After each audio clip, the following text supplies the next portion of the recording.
मिलने चाहिए। आइए एक प्रश्न देख लेते हैं। बालक के शरीर का अंगों का संचालन करना जैसे चलना बैठना सीखता है तो बालक का किस प्रकार का विकास होता है? ऑप्शन ए है मनोगत्यात्मक विकास, बी है सांवेगिक विकास, सी है शारीरिक विकास मानसिक विकास और डी है शारीरिक विकास। तो कौन सा होगा?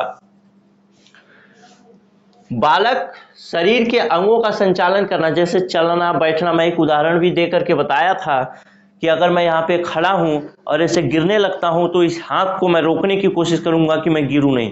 तो ये कौन सा उदाहरण में मैंने बताया था, आपको याद होगा। पहले चलिए एलिमिनेट करके देखते हैं कौन सा उदाहरण होना चाहिए। पहला देखते हैं शारीरिक विकास। तो शारीरिक विकास में हम दो ही चीजें देखते हैं, एक बाह्य और एक आंतरिक विकास।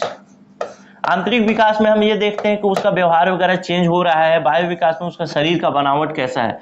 मानसिक विकास में हम देखते हैं कि वो सोच पा रहा है, रीजनिंग है नहीं है, या फिर वो कल्पना कर पा रहा है नहीं कर पा रहा है, ये सारी चीजें देखते हैं। सांवेगिक विकास में हम देखते हैं कि उसके अंदर क्रोध प्रेम घृणा कितना है और उसका अनुपात किस तरीके से है, आपस में कौन सा भाग कितना ज्यादा है, उसके परिवार का क्या असर पड़ता है, उसके क्रोध या घृणा यानी किसी संवेग के बढ़ जाने का, किसी भाव के बढ़ जाने के पीछे क्या क्या कारण होते हैं। तो एक पारिवारिक कारण भी होता है जिसको मैंने बताया था। मनोगत्यात्मक विकास मैंने बताया था आपको कि बच्चा जब मांसपेशियों का संतुलन करना सीखता है तो चलना फिरना किसमें है? मांसपेशियों के संतुलन से। तो सही आंसर क्या हो जाएगा? Option A.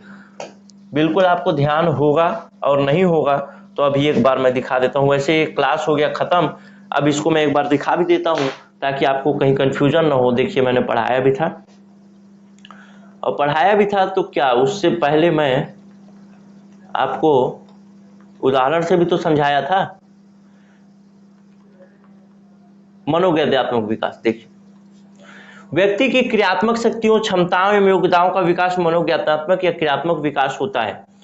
ऐसे शारीरिक गतिविधियां या क्रियाएं जिनसे संपन्न करने के लिए मांसपेशियों और तंत्रिकाओं के गतिविधियों के संयोजन की आवश्यकता होती है, जैसे चलना बैठना बोलना। देखिए यहीं से सीधा सीधा उदाहरण से ही प्रश्न पूछा है कि चलना बैठना किससे संबंधित है।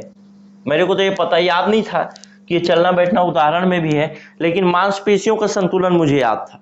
तो मांसपेशियों का संतुलन चलने बैठने बोलने फिरने सब में है, नाचने कूदने में सब में।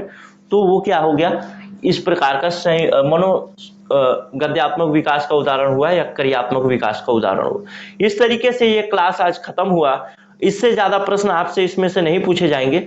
फिर भी अब नेक्स्ट क्लास में और दूसरे टॉपिक के साथ हम मिलेंगे। तब तक ले नमस्कार, जय हिंद।